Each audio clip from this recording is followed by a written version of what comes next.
very good evening and welcome to Primetime News live from the Newsfirst studios here in Colombo. I'm Adushka Balasuriya. Very good evening, I'm Newsfirst.lk. First off, we'll take a look at your headlines. Consensus over dry fish traders and fishermen in Negombo. STF dispatched for security. Estate workers residing in line houses to be given residences in a week. Body parts recovered from Koslanda subjected to a DNA test. 5 police officers arrested in connection with the disappearance of a suspect in Alpitia. In your top story tonight, clashes between two factions of the Kuttiduwa and Kudapadua villagers in Negombo have left 2 people injured. According to our correspondent, the situation was brought under control this afternoon following the intervention of the riot police and the police special task force. The clash had broken out last night between a group of fishermen of Kuttiduwa in Negombo and a group of day fishermen on Beach Road, Kudapadua. Our correspondent said that a tense situation erupted between the two groups once again this morning. The situation erupted at the time our correspondent was obtaining information from dry fish traders regarding the clashes the night before.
Last night they let everything out to sea.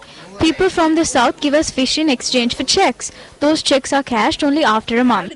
While 2 people were injured in the clashes, damages were caused to several 3-wheelers, motorbikes and a boat. The injured have been admitted to the Negombo District Hospital. Police media spokesperson SSP Ajit Rona said that the police STF has been dispatched to the area to beef up security.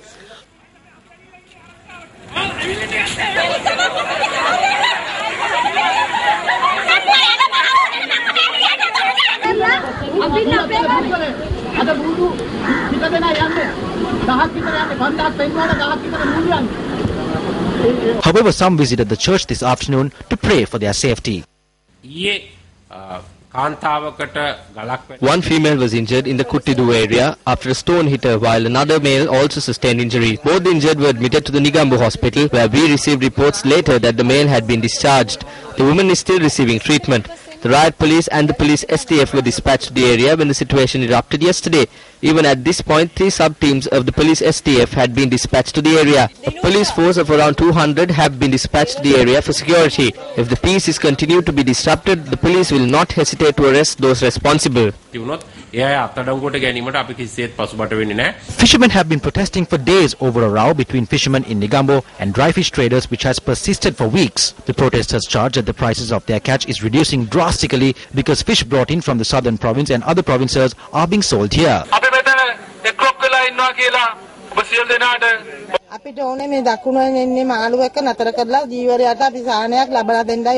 Discussions were held yesterday at the St. Mary's Catholic Church between priests, fishermen, Deputy Minister of Fisheries and Aquatic Resources Development Sarat Kumar Gunaratna and Western Province Minister Nimal Lanza. Thereafter a tense situation erupted, following which Deputy Minister of Fisheries Sarat Kumar Gunaratna said that the 2 parties came to an agreement.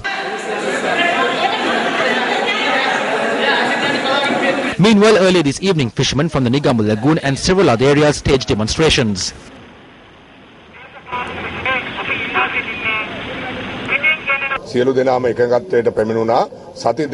Everyone agreed to not bring in Linna and Potubari fish to Negombo for 2 weeks and to work in unity and to provide the catch of the fisherfolk to the dry fish mongers. The necessary plans for the future will be made and the steps will be taken by His Excellency the President, inclusive of His Eminence the Cardinal and the political authorities. අපි දේශපාලන අධිකාරිය සාකච්ඡා කරලා අවශ්‍ය පියවර ගන්න. දින හතරක් පුරා දීවර කර්මාන්තයෙන් නොයදුණු දීවර කාර්මිකයෝ. An agreement was reached today for the fisherfolk who did not engage in fisheries activities for 4 days to go back to work. A set of programs is to be implemented for a better price to be received by the fishermen and a maximum amount of the catch to be provided to the dry fish traders. අරවල් නිෂ්පාදනය කරන අයට ලබා දෙන්නත් අද තීන්දුවම.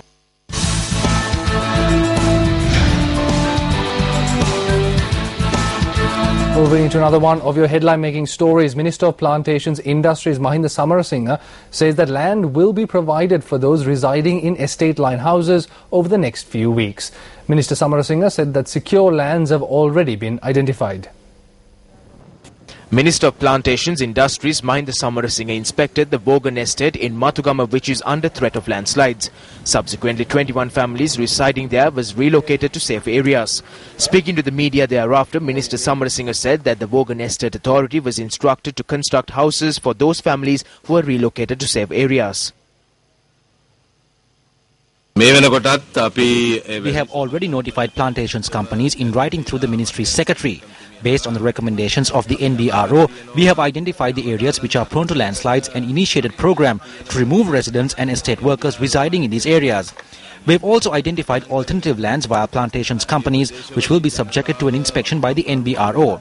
I would also like to state at this point of time that we are all set to immediately initiate the program to identify landslide-prone areas as per the recommendations made by the NBRO and provide alternative lands to these people and construct 50,000 homes.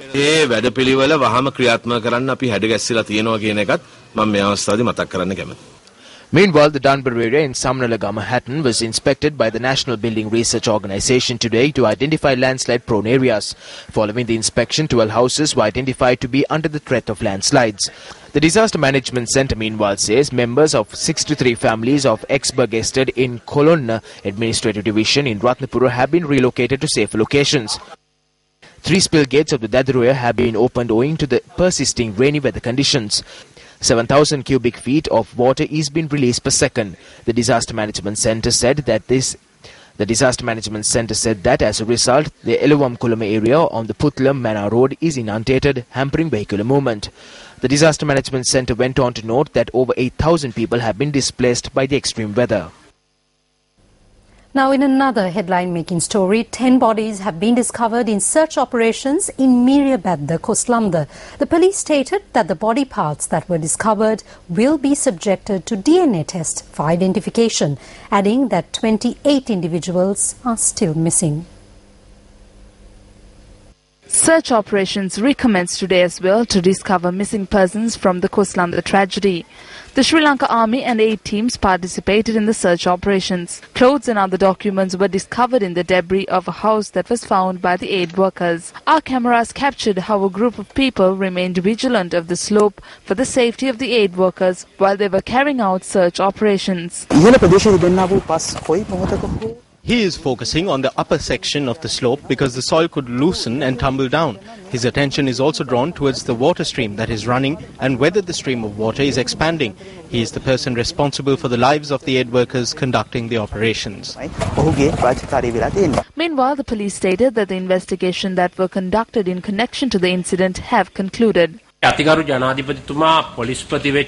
His Excellency the President ordered the Inspector General of Police to conduct an investigation and produce a report if negligence or disregard of a certain group led to the incident. The investigation concluded and the report has been compiled. 19 statements were recorded on whether negligence has occurred and whether a warning was given to the individuals who are residing in the area. We will not be able to identify every body part. Scene of crime officers or SOCO officers are collecting samples and we hope to conduct DNA tests using the latest technology. We will not at any point guess and decide to whom these body parts belong to. නවීන තාක්ෂණය උපයෝග කරගෙන විශේෂයෙන්ම යම්කිසි කෙනෙක් අනුමානයට හඳුනා ගැනීම අපි කිසිසේත් සිදු කරන්නේ නැහැ. An inspection tour was carried out in the Miriyabadda Koslamda area by A. Nataraja, Deputy High Commissioner of India and Sri Lanka. We are all deeply concerned about this incident, natural disaster. So I have therefore come here to see the situation, the actual situation at ground level. We will also see, what we can do about the housing. That is a long-term project. It will take some time, but we have to examine all these issues. Leader of the Democratic Party, Sarath Fonseca, also arrived in Koslanda today. He looked into the well-being of the people receiving shelter at the Koslanda Tamil National College. Sarath Fonseca tried to distribute aid to the individuals at the location, but was asked to hand over the donations to the aid centre established in Koslanda by the officials of the Disaster Management Centre. When we spoke to the stores, they told us that there is a scarcity of space to store the relief items flowing in. We were instructed to store only the important relief items. There are 2 main stores set up at the Bandarawala Secretariat's office and the Kutch area. We are sending the large donations that we received to these stores. When I spoke to him and told him about this, he was willing and said that he will send the relief to these stores.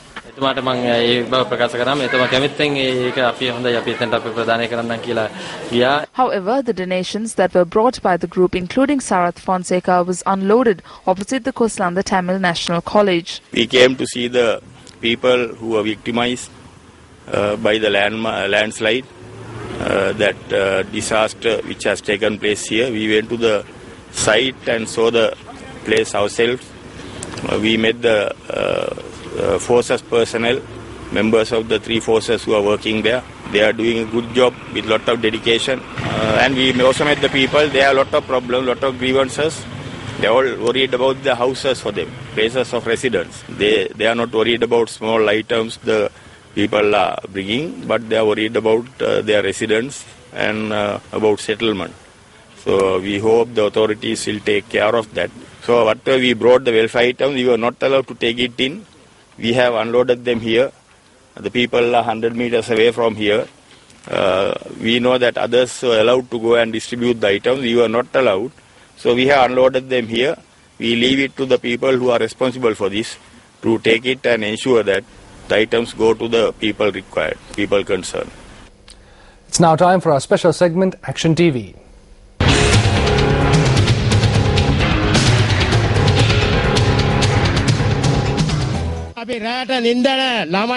We cannot sleep at night, neither can the children. We take the children and run for our lives at the slightest sound. These are the despairing words of an estate worker at the Hantale estate in Pahatadumbar on Action TV on the 19th of March 2011. Following a rock slide off a mountain which overlooks a row of line houses providing accommodation to 20 estate families. Fortunately for these families, there was no direct impact. The management of these line houses, along with its estate workers, which comes under the administration of the State Plantations Industries since 1972, has been vested with a private entity. It was in 2008 that the National Building Research Organisation warned of rock slides in this area along with showers. However, although an official warning was directed towards the Panvila Divisional Secretary, it was evident that local government officials had no regard for the people's lives. Following a statement the Panvila Divisional Secretary made to Action TV on the 19th of March 2011 when she visited this area. I have received reports of the warning. We have the reports of previous rock slides which took place a few years ago as well. We have no legal right to take measures as a government body because there are a group of employees of a privately owned land. So we have no legal power to relocate these people or provide houses for them.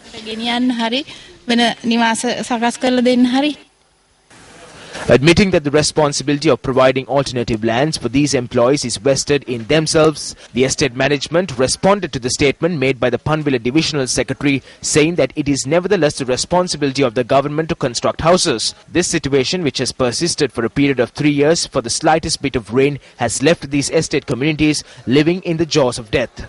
We do not know when these rocks will come rolling down. We are scared to go to work during the day, leaving the children behind. When it rains at night, rocks come rolling down. We are living in fear. We are afraid after we heard the news of a landslide and rock slide in Badula. So try and save us, please. Tomorrow on Action TV, we take a look at the contribution made by the local government officials of the Kandy district in light of a disaster warning situation.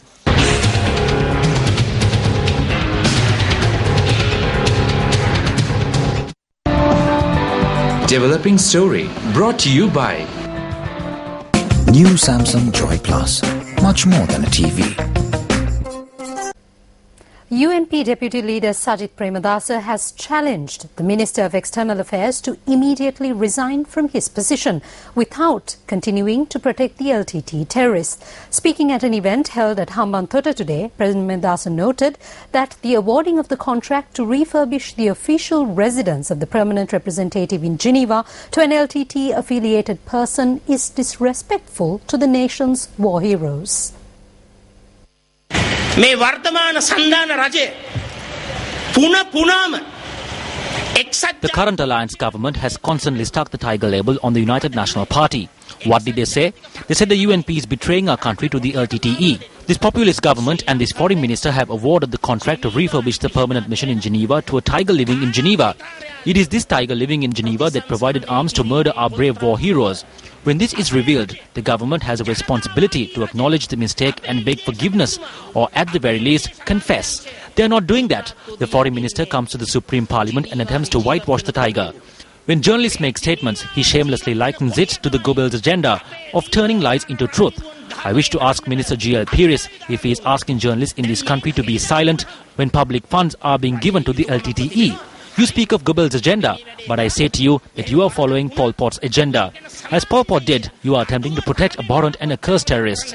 I wish to say to the foreign minister that since it is under his leadership that the money of the farmers, the fishermen, the labourers, the poor and the public servant has been given for this tiger contract, he should resign from his position. Every second that you spend in parliament speaking for the tigers is a grave insult to the war heroes living in our villages and cities. It is disgraceful. It is disrespectful.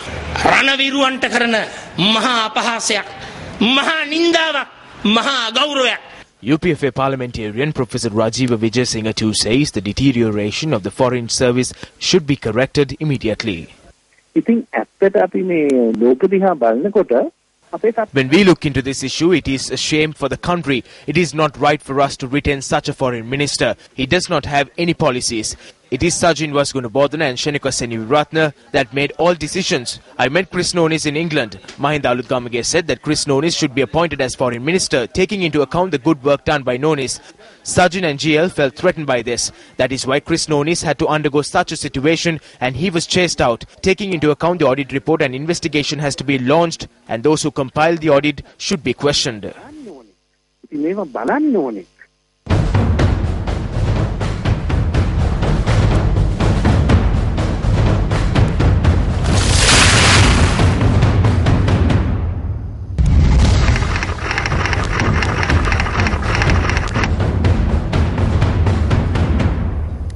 Moving on to the topic of presidential elections, speaking at a youth meeting held in Nugegoda today, opposition leader Ranil Wickremesinghe noted that the naming of a candidate for the presidential election will be done in the very near future.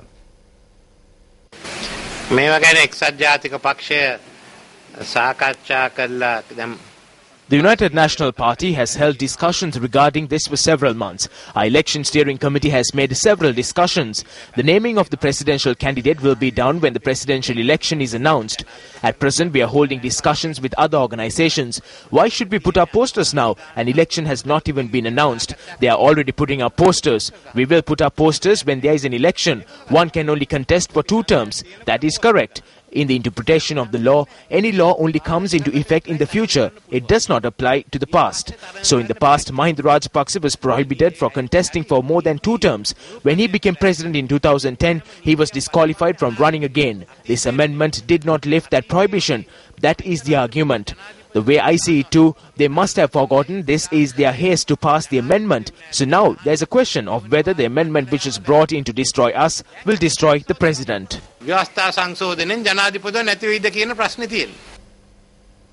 On a related note, convening a media briefing today, the JVP commented on the president seeking an opinion from the Supreme Court on whether there are any impediments to him seeking a 3rd term. මේ විමසා තිබෙන වදන්තියත් වැරදි. විවස්ථාවේ පැහැදිලි. අවුරුදු 4ක් සම්පූර්ණ වුණාට පසුව Once the point is raised as to whether any individual is able to contest an election or not, the President cannot seek an opinion on it because it is not a matter of common importance. Not only that, even the question that has been posed is wrong. The Constitution says clearly that he can only call for a presidential election 4 years after the completion of his term. The third amendment to the Constitution notes that he must remain in office for 6 years. So this is the clause that the President must refer to the Supreme Court. One, the President cannot refer this question to the Supreme Court. Secondly, the question that has been put forward is wrong. And third, what did this President say? We pointed out that the incumbent, Mahinda Rajapaksa, cannot contest for another term and that he can call for a presidential election after completing 6 years. It was not only us but also a former Chief Justice that pointed out this fact. When we brought it up, the government said go to court. You may remember that they said that if we had such a problem, we should go to court. Now the government has gone to court. The President has put this question to the Supreme Court on the 4th, that is the day before yesterday, and we have been told that written submissions will be entertained until 3 p.m. on Friday, which is tomorrow. Think about this. They issued a letter yesterday asking for written submissions to be made by 3 p.m. tomorrow. Today is a holiday. So in truth, the Supreme Court was not interested in receiving true submissions from the stakeholders. They are attempting to hear this matter in secret. We call on the Supreme Court to act in line with the Constitution.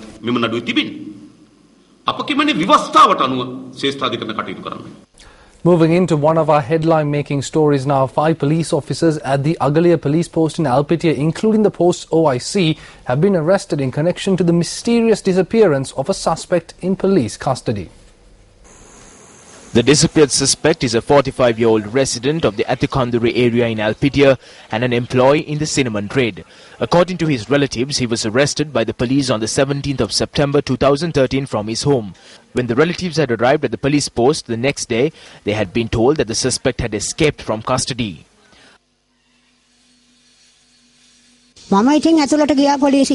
When I went into the police post, the entire post had been washed, including the cell my brother was in and the office.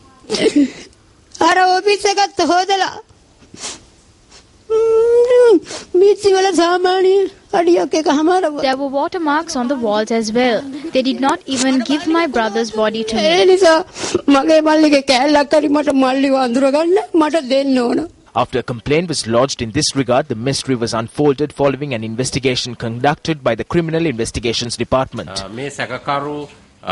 Investigations have revealed that this OIC and the other officers on duty at the time had been culpable in whatever happened to the suspect. Evidence had also proved that they committed a heinous act on this suspect and ensured his disappearance. 5 people have been arrested in connection to this. After these police officers were produced before the Colombo Chief Magistrate, a detention order was issued for another 24 hours for interrogation. Further, they are scheduled to be produced before the Baddegama Magistrate tomorrow. Legal experts point out that it is a violation of human rights when a suspect in police custody dies or is subjected to torture. Article 11 is very important. He cannot be subject to torture, cruel, inhuman, degrading punishment because it is violation of his right, fundamental right, and freedom of torture is an absolute right where suspect had all the freedom. So when a person arrested, the police must be very careful today. They are issuing a record for the relations. That is the latest position. If any suspect arrested, at what time he arrested, and for what offence he arrested, and a small coupon is given to the relatives. So the relatives have a 100% confidence where the suspect is, where he has been taken. Now, an incident was reported from Gampula, where the body of an individual was dragged by a motor vehicle for approximately 17 kilometers. The OIC of the Navalapitiya police station had received information on an incident where an individual had died following an accident in Navalapitiya. However, no body was discovered when police arrived at the location where the accident is said to have occurred. Subsequently, during extensive investigations, bloodstains along the road were visible for approximately 17 kilometers. Thereby, it was revealed that the body of the individual had been dragged by the motor vehicle following the accident.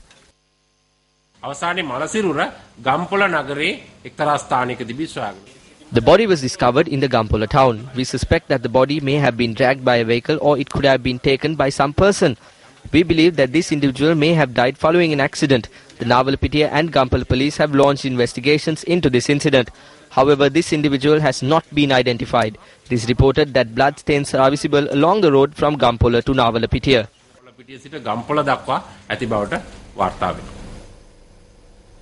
Now we're going to head into a quick commercial break, but before we go, here's what's still to come on the news tonight. And now in business news, tourist arrivals to the country have risen by 21.5% within the first 10 months of this year in comparison to the same time period last year. The monthly bulletin of the Sri Lanka Tourism Development Authority reveals the arrival of Chinese tourists has increased by 139% within this time frame. According to the Tourism Development Authority, a total of 1,228,754 tourist arrivals have been recorded over the past 10 months. The report reads further that of the top 10 countries in terms of tourist arrivals, the highest number of tourists have come from India, while the United Kingdom is second. It also says that there is a 4.4% surge in tourist arrivals from the United Kingdom in comparison with the previous year. A significant factor mentioned in the monthly bulletin of the Sri Lanka Tourism Development Authority is the fact that the arrival of Chinese tourists to the country has risen by a staggering 139%, making them the third highest number of tourist arrivals as at the end of October 2014. The government's objective is to notch up tourist arrivals of up to 1.5 million this year, and it has also set a target of 2.5 million over the next 2 years. Now, it has been reported that the constant threat of burglary at the Richmond Hill housing complex in Hantana Kandy has not dissipated as yet. A number of residents were victimized by these burglars a few days ago. The Richmond Hill and Paradise housing complexes have been under threat from burglars for the past 8 months. Newsfirst reported on the situation on the 8th and 19th of September. When we made inquiries from the police in this regard, they said that immediate measures would be taken to resolve the issue. But the fact that the problem hasn't been solved thus far was proved last Monday when another 2 houses in the Richmond Hill housing complex were burgled.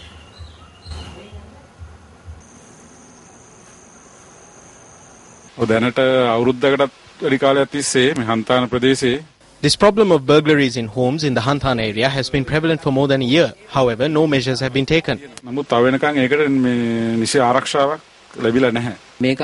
This is a threat to our business. We need a solution for this issue. We made an inquiry from the police media spokesperson SSP Ajit Rona as to what steps the police would take to quell the threat of burglars in these housing complexes.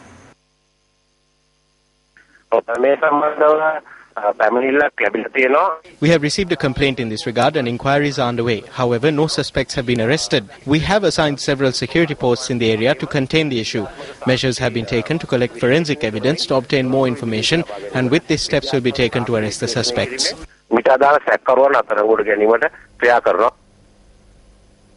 Still in local news, today Ceylon Today and Maubima newspapers reported that a conspiracy is afoot to supplant Ranil Wickremesinghe as the presidential candidate and for Karu Jayasuriya to become the common opposition candidate.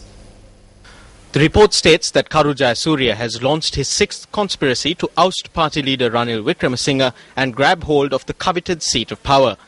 The newspaper report also reads that Ranil Wickremesinghe's appointee to the chairmanship of the party, Kabir Hashim, is said to be the force supporting Jayasuriya's efforts. The newspapers report further that to this effect, Hashim is quoted on local and foreign websites as stating that Ranil Wickremesinghe would not be contesting the presidential election.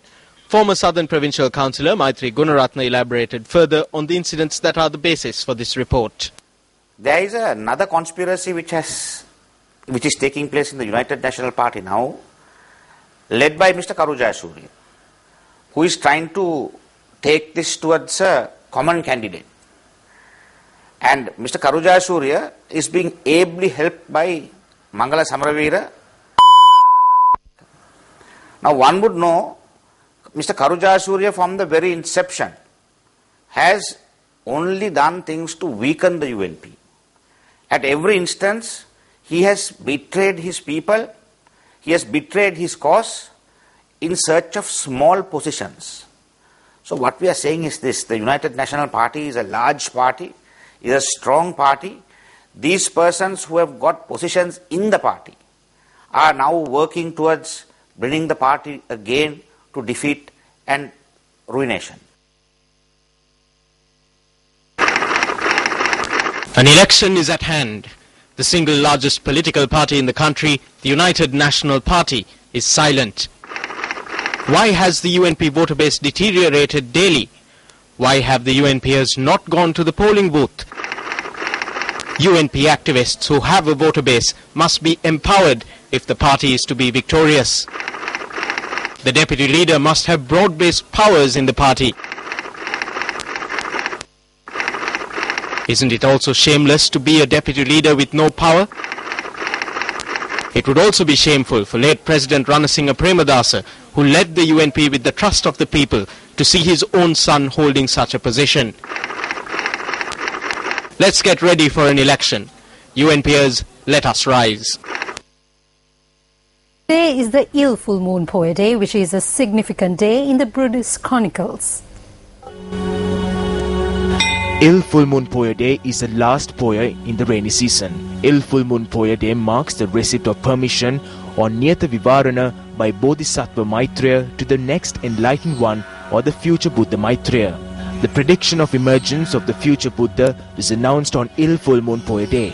The Ill Full Moon Poya Day marks the end of the rainy retreat period or the Vassana Samaya. The grand ceremonies of offering Katinachiva are a highlight of this Poya. In your international news, the US Senate's new Republican leader and President Barack Obama have both promised to end the political gridlock that has so frustrated American voters. Obama said his administration's core principles remain the same after Republicans won election victories and acknowledged that he is not likely to agree with lawmakers on all of their proposed legislation.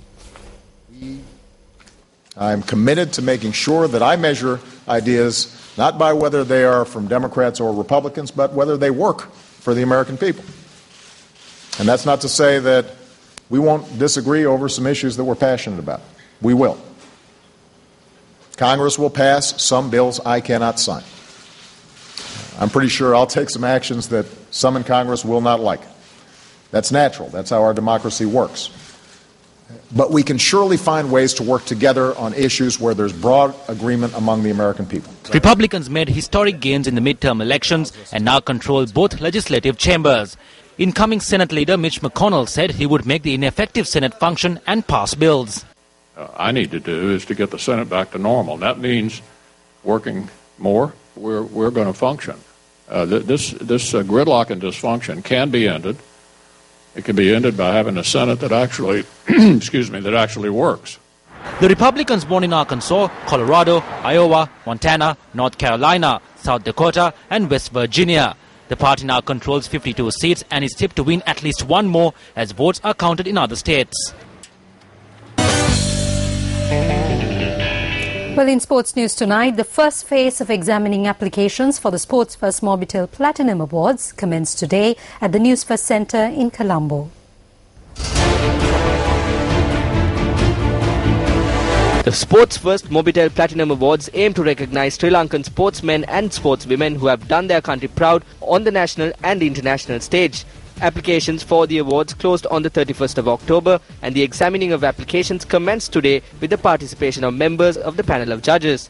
Sunil Gunawardena, Susantika Jayasinghe, Julian Bowling, Dilroy Fernando, Kishu Gomes and Hema Kamara Surya examined the applications today. Over 5,000 applications have been received for the 21 award categories at the Sports First Mobitel Platinum Awards. Applications will be examined in 4 stages with the first stage being completed today.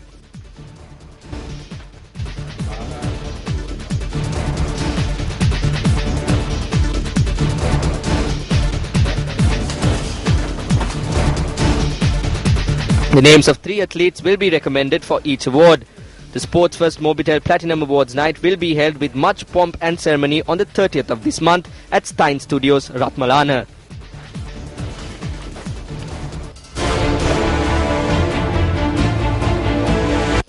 And it's bad news for fans of the Sri Lankan cricket team. India extended their lead to a 2-0 lead in the ODI series against Sri Lanka today with a 6-wicket victory. Batting first, Sri Lanka were dealt an early blow with the dismissal of Kusal Janit Pereira. However, Kumar Sangakkara and T.M. Dilshan stabilised the innings with a 51-run partnership. Dilshan scored 35 while Sangakkara notched up his 87th ODI half-century with 61. Captain Angelo Matthews and Sangakkara posted a 90-run partnership for the 4th wicket. Dhammika Prasad and Matthews posted 54 runs for the 9th wicket, enabling the Sri Lankans to post a competitive 274 for 8 after 50 overs. Matthews was unbeaten on 92 of 101 deliveries, including 10 fours and a 6.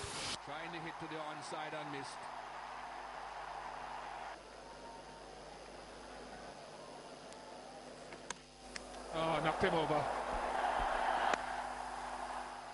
Hits that well. Hits it into the gap. And hits a 4 of the last 50 overs completed. India lost opener Ajinkya Rahane early for 8, but this did not appear to trouble the top order as Shekhar Dhawan and Ambati Rayudu solidified India's position before Dhawan was dismissed for 79.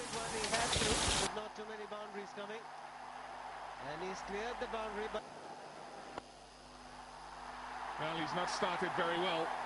Spinners. That's straight up in the air. Will hit the court. Should be. Yes. Good use of the feet. A composed century from Rayudu and an explosive innings from Virat Kohli, however, put India firmly in the driving seat before Kohli was dismissed on 49, with India only 19 runs behind. Suresh Raina put on a 14-run cameo before he was trapped in front. Rayudu finished the run chase with a boundary, handing India a 6-wicket victory.